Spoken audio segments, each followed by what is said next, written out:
Hi friends, this is your pal Scott Garibay, and today we're going to talk about Dungeons and Dragons, and we are going to talk about the difference between the kitchen table and the Koto table.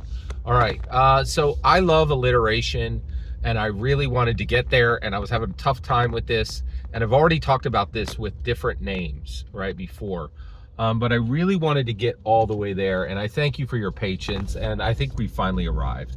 All right, so I want to start talking about the difference between the kitchen table and the Koto table. And these are two places that Dungeons and Dragons are played.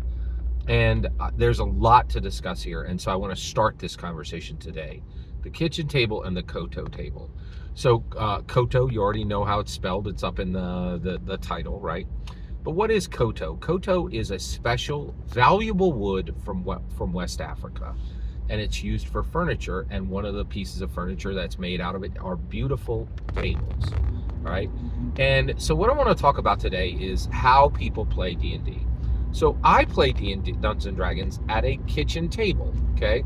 Literally my kitchen table, and it's a very important table, and it has literally seen hundreds of hours of Dungeons and Dragons, and it's seen hundreds of hours of Dungeons and Dragons, probably over 1,000. It's actually seen easily over 1,000 hours of Dungeons and Dragons. And the reason why is my kitchen table literally was getting play in 1982, right? And then Iris, and that was when I literally lived in a different house. I was 12 years old, and then when I was 18, I went out on my own, and that table came with me, right? Which is interesting. And that table belonged to has been in my family for generations, right? But I started playing D&D on it in 1982. It saw hundreds of hours just in my junior high and senior high years, right? Then it didn't see much. It actually, that table did not see much play in my college years, and then it started seeing play again after I got out of college, right?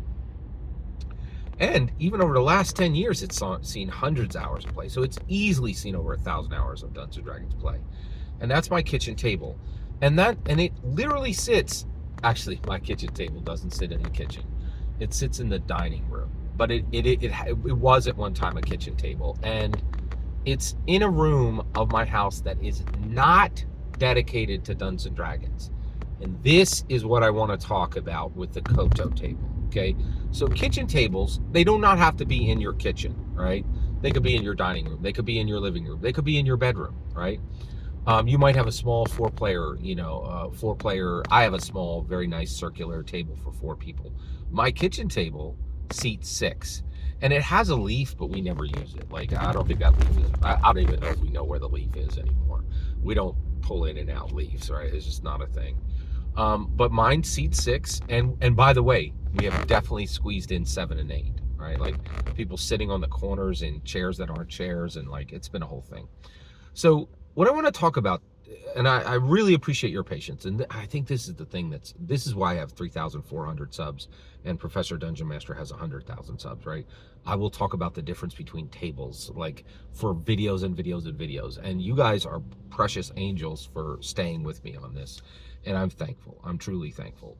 You guys put up with a level of detail that would not be put up with on any 100K sub channel. Like Dungeon Dudes, you're never gonna have to worry about those guys talking to you about Koto kitchen tables, right? Like there's just, what's the best way to configure a ranger subclass? I mean, like, okay, whatever, right? Like, so kitchen table is, it's literally a kitchen table sometimes.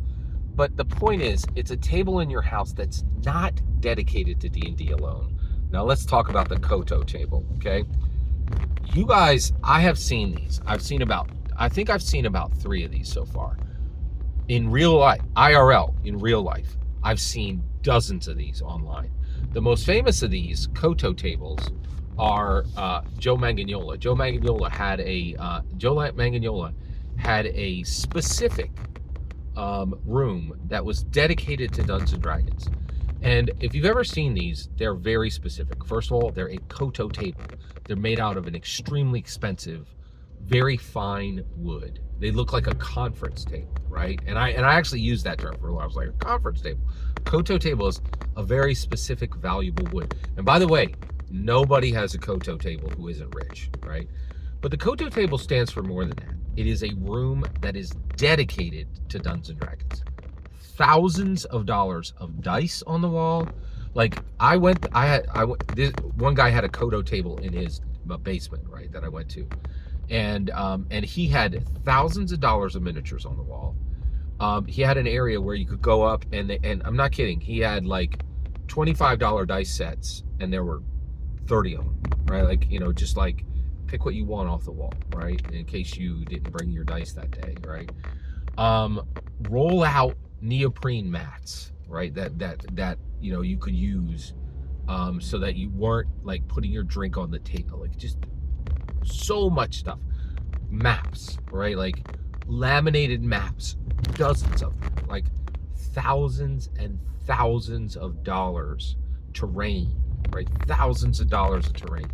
Shelves and shelves dedicated to terrain, miniatures, dice, maps, books. Thousands of dollars around the table, and the table itself is thousands of dollars. Rooms dedicated to nothing but Dungeons and Dragons. This is the Koto table, right? I have a kitchen table. I don't have the wealth, right? And I also don't have the goodwill from the people who love me to dedicate an entire room. Actually, I think I could. I could have created a Koto table. I think I was given permission at one point. And I chose not to for multiple reasons. But I really think we need to start to think about we need to realize that Dungeons and Dragons is being played on different types of tables, right?